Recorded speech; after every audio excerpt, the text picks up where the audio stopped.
bal. 60 bal. 90 bal olur.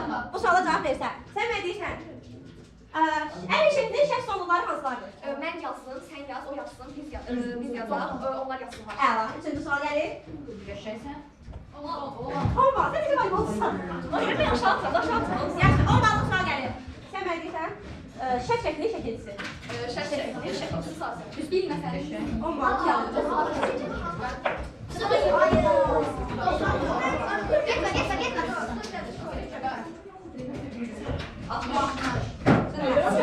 60 ballıq sual gəlir. 3 zamanımız var. İndiki, gələcək, keçmiş zaman. Keçmiş zaman 2 yerə bölünür. Sən at. Necə var? 80 ballıq sual gəlir. Nicat, sən belə deyirsən, feilin şəxsiz növü və məchul növünə necə fərqləndirir? Nə sualı cavab verir? Şəxsiz növ kimlə sonra? 90. 90 ballıq sual gəlir.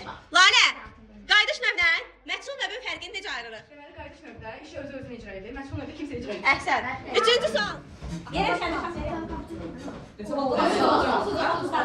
30 ballıq sual gəlir Nihada. Nihad, feil ismə şəkilçiləri. Verir, aşırı bu işdə.